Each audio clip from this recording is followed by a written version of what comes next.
बिस्मिल्लाहिर्रहमानिर्रहीम। अस्सलाम वालेकुम व्यूवर्स, आप देख रहे हैं डाइनिंग। और आमले में पैक्टिन होता है जो कि कोलेस्ट्रॉल को कम और फिर नॉर्मल करने में मददगार साबित होता है। ब्लड प्रेशर को कम करता है, ब्लड को पतला करता है और ब्लड में ब्लॉकेज को भी ख़त्म करता है। कुछ नारियल का बुरादा ये भी डाल देंगे।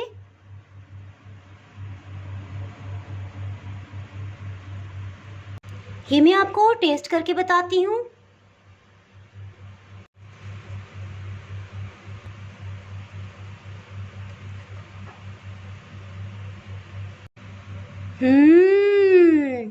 बहुत ही मज़ेदार। आज मैं आपसे अपनी प्यारी सी दादी माँ की स्पेशल रेसिपी आमले का सालन शेयर कर रही हूँ। इसको छोटा सालन भी कहा जाता है। आमले में विटामिन सी होता है और ये तो आप जानते ही हैं कि विटामिन सी एंटीऑक्सीडेंट होता है जो कि बीमारियों के खिलाफ क़ुव्वत मुदाफ़त बढ़ाने में बहुत ही मददगार साबित होता है। अगर आप आमले की 10 से 15 ग्राम्स भी मिकदार ले लेते हैं तो एक दिन के लिए आपको जितनी विटामिन सी चाहिए होती है उसकी मिकदार पूरी हो जाती है। इसको बादाम से डेकोर कर देंगे। अगर मेरी वीडियोस अच्छी लगी तो लाल सब्सक्राइब के बटन को क्लिक करें। साथ में ये जो बेल का आइकन है इसको क्लिक कर दें। इसको क्लिक करने से आपको मेरी हर नई वीडियो का नोटिफिकेशन सबसे पहले मिलेगा। चलिए मैं आपसे शेयर करती हूँ कि रेसिपी मैंने किस तरह से बनाई है। जी, सबसे पहले 2 भेड़े ले लिए हैं और इसको पानी में डिप कर देंगे। 1 हरीड़ ये शामिल कर देंगे। आमला दोनों साइज़ में ले लिया है, एक बड़ा और एक छोटा। तो मैं इसमें से बड़े वाले को यूज़ करूँगी क्योंकि इसमें बीज बड़े साइज़ का होता है तो उसको निकालने में आसानी होती है। बड़े साइज़ के आमले ये 20 दाने हैं और ये तकरीबन आधा कप है। इसको शामिल कर देंगे पानी में।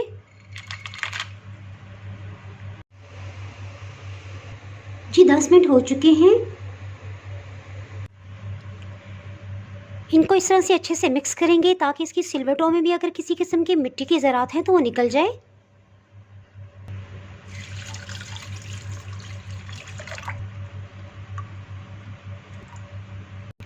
चार पानियों में इसे अच्छे से वॉश कर लिया है। आमलों को पानी में भिगोए हुए तकरीबन 4 घंटे हो गए। इनको चेक करते हैं।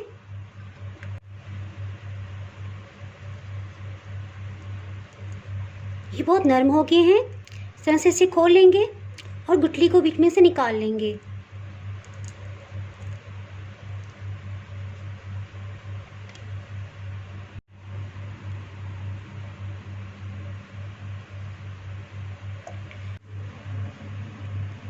इस तरह से सब आमलों को छील लिया है, गुठली अलग कर ली है। हरीर को इसी तरह निकाल लेंगे।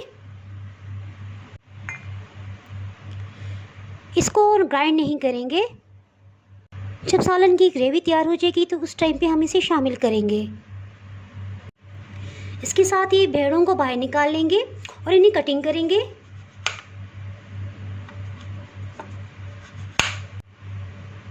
ये थोड़े सख्त हैं तो बस इसका ऊपर का छिलका हम शामिल करेंगे और गुठली इसकी रहने देंगे।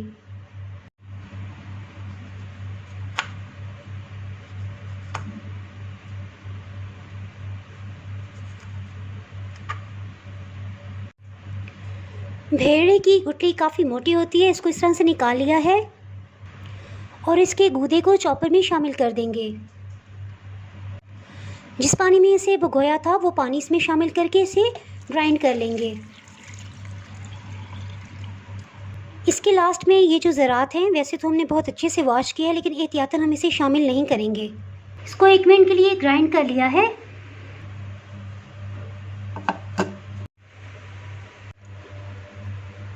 दो बड़े साइज़ के प्याज ले लिए हैं, इन्हें रफली चॉप कर लेंगे।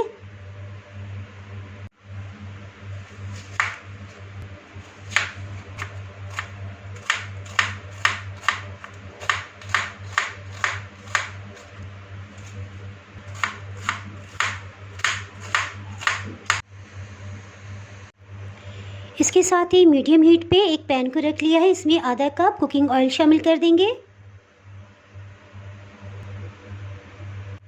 इसके साथ ही इसमें कटिंग किए हुए प्याज शामिल कर देंगे।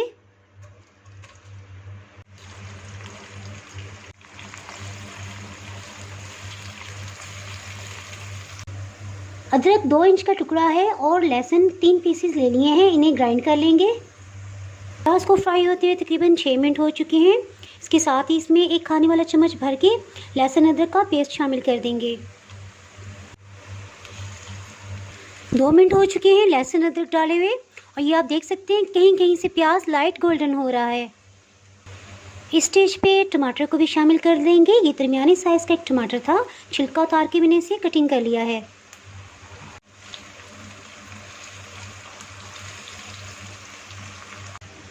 एक मिनट के बाद चूल्हा ऑफ कर देंगे। मसाले को इस तरह से साइड पे कर लेंगे।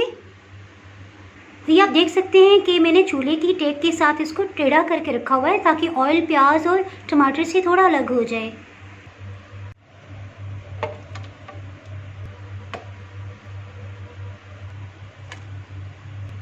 आधा कप पानी शामिल कर देंगे।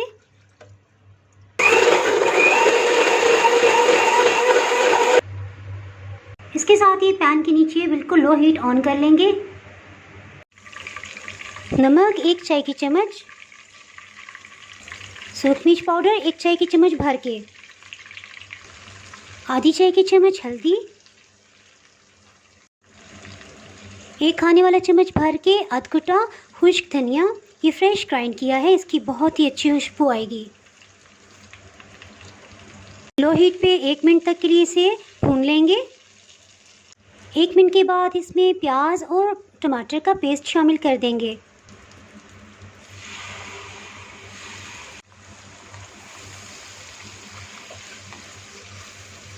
पानी खुश्क होने तक इसे अच्छे से भून लेंगे। इसके साथ ही हीट को मीडियम कर दिया है और जितनी देर में इसका पानी कम हो रहा है तो इतनी देर में साथ ही हम स्पाइसेस ऐड कर देते हैं।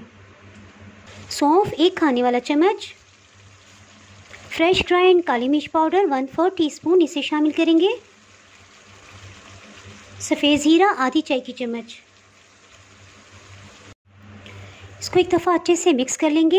इसके साथ ही इसमें एक ऐसा इंग्रेडिएंट शामिल करेंगे जिसे हम डायरेक्ट नहीं डाल सकते, उसको बहुत अच्छे से वॉश करके डालना होगा। बहुत बारीक छलनी में हम इसे वॉश करेंगे। ये खशश या इसे खशास भी कहा जाता है, 1 खाने वाला चम्मच। इसे अच्छी तरह वॉश कर लेंगे। खशास इसे भी शामिल कर देंगे।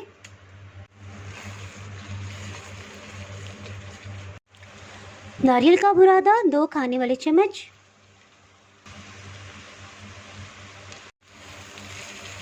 इन सबको अच्छे से भून लेंगे। 2 खाने वाले चम्मच बादाम का पाउडर इसमें फ्रेश ग्राइंड करके डालिएगा, मैं वो स्किप कर रही हूँ। देखिए ऑयल तो ऊपर आ रहा है और जब मैं यूं चम्मच करूँ तो स्पेस से बीच में एक लाइन बन रही है, लेकिन जब तक कि पूरी तरह इसका ऑयल ये नहीं रिलीज़ करेगा तब तक हम इसमें आंवले वाला मिक्सचर शामिल नहीं करेंगे।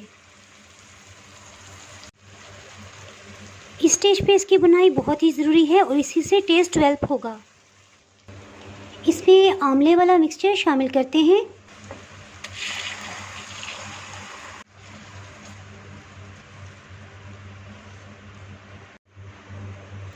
ओह सॉरी, मैं रिकॉर्ड करना भूल गई। ये 1 गिलास पानी इसमें मज़ीद शामिल किया है ताकि मिर्च भी अच्छे से पक जाए और मसाला जात का खूब फ्लेवर इसके अंदर आ जाए। ये ढक्कन से कवर कर देते हैं और हीट को बिल्कुल लो कर देंगे। तकरीबन 20 मिनट हो चुकी है, इसको चेक करते हैं। 2 हरी मिर्च इनको शामिल कर देंगे। अगर आप ज़्यादा मिर्च पसंद करते हैं तो 5 से 6 हरी मिर्च भी इसमें डाल सकते हैं। धनिया तकरीबन 4 से 5 खाने वाले चम्मच ये कटिंग करके डाला है। जब ये इस तरह से गाढ़ा हो जाए तो बस ठीक है, चूल्हा ऑफ कर देंगे। आंवला जिल्द को तो ग्लोइंग बनाता ही है, इसके साथ साथ बालों को लंबा करने के लिए सदियों से इस्तेमाल किया जाता है। इसके अलावा मैदे के सब मसाइल को ये ख़त्म करता है, जैसे कब्ज़, भूख ना लगना, खाने पीने का हज़म ना होना। ऐसी बहुत सी लाजवाब और मज़ेदार और अनोखी डिशेस के लिए चैनल को सब्सक्राइब कर दें और बेल आइकन ज़रूर प्रेस कीजिएगा ताकि मेरी हर नई आने वाली वीडियो का नोटिफिकेशन सबसे पहले आपको मिल सके।